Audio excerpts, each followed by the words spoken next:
EV का बाजार बढ़ तो रहा है, लेकिन कितनी स्पीड से बढ़ा है? क्या 2024 में सचमुच लाखों कारें बिकी हैं? सब कुछ समझते हैं और ये भी जानते हैं कौन सी कंपनी तेजी से आगे बढ़ रही है ईवी बाजार में। मैं हूं आपका होस्ट अमित और आप देख रहे हैं आस्क कार गुरु। ईवी के बाजार में क्या हो रहा है, अगर आपको ये जानना है तो केवल एक ये वीडियो सब कुछ क्लियर कर देगा। आपको पता चल जाएगा सेल कितनी स्पीड से बढ़ी है और कितनी बढ़ी है, और आगे फ्यूचर में क्या होने वाला है, किस कंपनी की सेल और बढ़ेगी और कौन स्थिर हो जाएगी। शुरुआत करते हैं पहले सेल्स फिगर से, ताकि आपके पास एक ही वीडियो में सारी इंफॉर्मेशन हो। और जब एक वीडियो में सारी इंफॉर्मेशन हो तो फिर दोस्तों के साथ व्हाट्सएप ग्रुप और फेसबुक पे शेयर करना ना भूलिएगा। 2000 में बिके थे 1230 इलेक्ट्रिक पैसेंजर फोर व्हीलर, जबकि 2019 में बिके 2019 ही, जबकि 2020 में यह हो गए 4774 यूनिट। यानी सेल बढ़ी लेकिन डबल स्पीड से। मगर जब 2021 आया तो ये सेल की स्पीड कुछ ज़्यादा ही हो गई। ये हो गई 208%। 14,690 यूनिट बेचे उन्होंने 2021 में, और तभी एंट्री हो चुकी थी टाटा मोटर्स की। 2022 में इसकी ग्रोथ जबरदस्त थी, 47,639 यूनिट, 224% की ह्यूज ग्रोथ। और उसके बाद आया साल 2023, 90,266 यूनिट, यानी 89% एक्स्ट्रा सेल मिली। मगर आया 2024 इलेक्शन ईयर, जबकि पैसेंजर व्हीकल की सेल गिरती है और गिरी, और इस बार इलेक्ट्रिक की भी गिरी, लेकिन वह पिछले साल से फिर भी ज्यादा थी। यानी उसकी ग्रोथ थी 19%, और इसने पहली बार आंकड़ा छुआ 1 लाख इलेक्ट्रिक पैसेंजर व्हीकल का फोर व्हीलर, यानी 1,06,966 यूनिट बिक गए 2024 में। और इसी से शुरुआत हो गई भारतीय बाजार में ईवी कारों के रेवोल्यूशन के।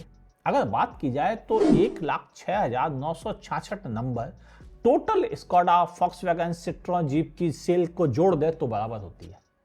यानी ये 4 कंपनियों की सेल और अकेले ईवी की सेल बराबर हो चुकी है। यानी ईवी बढ़कर खतरे की घंटी बन गई और अब यह 2.5% सेल पर पहुंच गई है। इंडिया गवर्नमेंट का अनुमान है कि 2030 तक वह 30% इलेक्ट्रिक व्हीकल पर जाना चाहते हैं, जबकि वो ऑलरेडी 27 से 28% थ्री व्हीलर इलेक्ट्रिक व्हीकल बेच चुके हैं। Already more than 10% EV two wheelers पर जा चुके हैं, और अब ईवी फोर व्हीलर भी ग्रो करने लगा है तेजी के साथ, जबकि ये दोनों ग्रो कर चुके हैं। हुआ क्या है, अब हम समझते हैं कार कंपनीज की फिगर के साथ में। टाटा मोटर्स सबसे बड़ा प्लेयर इंडियन बाजार का, और उन्होंने 2023 में बेचे थे 66,690 यूनिट, जबकि उन्होंने 2024 में बेचे 66,561 यूनिट। यानी मामूली सी 0.2% की सेल गिर गई थी टाटा मोटर्स की, जबकि टोटल ईवी बाजार तेजी से ग्रो किया। हुआ क्या, एक और कंपनी ने अपनी धुरंधर कारें बेचनी शुरू कर दी। नाम है MG मोटर्स। 12,598 यूनिट बेचे थे 2023 में इन्होंने, जबकि 2024 में इन्होंने बेच दिए 28,879 यूनिट, यानी दुगने से ज्यादा 129% की ग्रोथ पाई। ग्रोथ मिली इसे विंडसर ईवी और कॉमेट के साथ। ये दोनों वही कारें हैं जिसे नॉन बाइंग व्यूवर्स ने रिजेक्ट कर दिया था। यानी उन्होंने कहा था कितनी खराब दिखती है, किसी ने कहा कितनी अगली दिखती है, किसी ने कहा क्या बकवास गाड़ी बना दी है MG ने। लेकिन जो कस्टमर थे उन्होंने इसे ग्रोथ दी, और कितनी ग्रोथ दी, 129% की, जो बताता है कि कस्टमर और नॉन कस्टमर के बीच का डिफरेंस माइंडसेट का कितना अलग है। यानी नॉन कस्टमर वोकल है बुराई करने में, जबकि कस्टमर चुपचाप खरीद लेता है ना। सही बात, बिल्कुल ऐसा ही होता है बाकी सभी कंपनीज के साथ। महिंद्रा 6,231 यूनिट बेचे 2023 में। 2024 में बेचे इन्होंने 7,881 यूनिट और लगभग 26% की ग्रोथ पाई है। हालांकि अभी उनकी B6 और 9E की डिलीवरी शुरू नहीं हुई थी, वो 2025 में, यानी 2025 की ग्रोथ अलग होगी। थर्ड पोजीशन के बाद फोर्थ पे आ गई है सिट्रॉन, 2,360 यूनिट बेचे थे उन्होंने 2023 में। 2024 में मामूली सी बढ़त में लेकर 2,567 यूनिट बेचे हैं। 9% की ग्रोथ ली है EC3 के साथ। केवल एक ही कार है उनके पास और उसने भी ये ग्रोथ पाई है, और ये फास्ट चार्जिंग सपोर्ट करती है लगातार। लेकिन सच में करती है? वेट करते हैं, रिव्यू वीडियो का आने वाला है एक डिटेल्ड रिव्यू लॉन्ग टर्म वाला। अब बात करते हैं फिफ्थ पोजीशन पे Hyundai मोटर्स, 1,729 यूनिट बेचे थे उन्होंने 2023 में, और 2024 में सेल घट गई है। 786 यूनिट इन्होंने बेचे हैं और 55% सेल गिरी है। वजह कोना वगैरह की सेल घटने लगी कीमत ज़्यादा होने की वजह से, और शायद इसी वजह से कंपनी को लानी पड़ा अपना ट्रम्प कार्ड। उसका नाम है क्रेटा EV, जो जानदार है, शानदार है, बैटरी भी अच्छा दे रही है और रियली रेंज भी मिल रही है, और क्रेटा को किसी परिचय की भी जरूरत नहीं। यानी Hyundai का ट्रम्प कार्ड अब आया है 2025 में।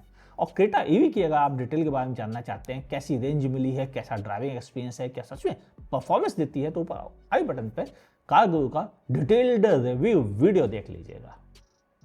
बात करते हैं सिक्स्थ पोजीशन पे है किया, 658 यूनिट बेचे थे 2023 में, और 2024 में बेचे 292 यूनिट। किया वो कंपनी है जिसने हमेशा एक्सपेंसिव व्हीकल ही बेचे हैं EV में, चाहे वो EV6 हो या 2025 में बेचेगी EV9, और शायद यही रीजन है कि उनकी सेल भी 56% गिरी है। भारतीय बाजार में होगा क्या 2025 में? 2025 में क्रेटा EV की सेल आ जाएगी, महिंद्रा की 6 और 9E की सेल्स फिगर आ जाएंगे। इसके अलावा किया मोटर्स अपनी सीरोस इलेक्ट्रिक को शायद लॉन्च कर सकता है। इनके अलावा भी MG से मोटर्स से हमें साइबर स्टार और एक दो और इलेक्ट्रिक व्हीकल की उम्मीद है। इनके बाद आएगा नंबर इंडिया के सबसे बड़े धुरंधर मैन्युफैक्चरर मारुति सुजुकी का, जो वैसे ही लाखों कारें हर महीने बेचता है, और वो अपनी E-विटारा लॉन्च करने वाला है अगले 1 महीने में। यानी तैयारी हो रही है इंडियन बाजार के इलेक्ट्रिफिकेशन होने की, और उस पर सब कोई अपना कब्जा जताना चाहता है, और टोयोटा भी लेके आ रहा है E-अर्बन क्रूजर। अगर आपसे मिस हो गया, ऊपर आई बटन पर क्लिक करके देख सकते हैं। यानी भारतीय बाजार में 2025 में मुझे अनुमान है कि 2.5 लाख से ज़्यादा कारें बिकेगी, और यह मार्केट शेयर अब हो जाएगा मोर देन 6% का। आपका क्या अनुमान है? लिखिएगा नीचे कमेंट सेक्शन में। क्या ये बढ़ती सेल देखकर आपको भी अब EV पे भरोसा बढ़ रहा है? लिखना नीचे कमेंट सेक्शन में, क्योंकि आपके विचारों से ही तो हमें सच पता चलता है। और किस शहर में आपने सबसे अधिक EV देखी है? किस शहर में आपने सबसे अधिक EV सड़क पर दौड़ते हुए देखी है? लिखना वो भी, क्योंकि उसी से मुझे पता चलेगा कि आप किस शहर से बिलोंग करते हैं और उस शहर के क्या हाल है। वीडियो पसंद आया हो तो लाइक करने में संकोच मत कीजिएगा, और नहीं पसंद आया तो डिसलाइक करने में भी संकोच मत कीजिएगा। यूट्यूब पे देखें तो मेरे चैनल को सब्सक्राइब कीजिए और नोटिफिकेशन ऑन कीजिए, और फेसबुक पे देखें तो मेरे पेज को लाइक और फॉलो कीजिए। दोस्तों के साथ वीडियो को शेयर कर दो, इन्फॉर्मेशन काम की है, शायद किसी को एक वीडियो में सारा डेटा ना मिले। देखते रहिए कार गुरु को।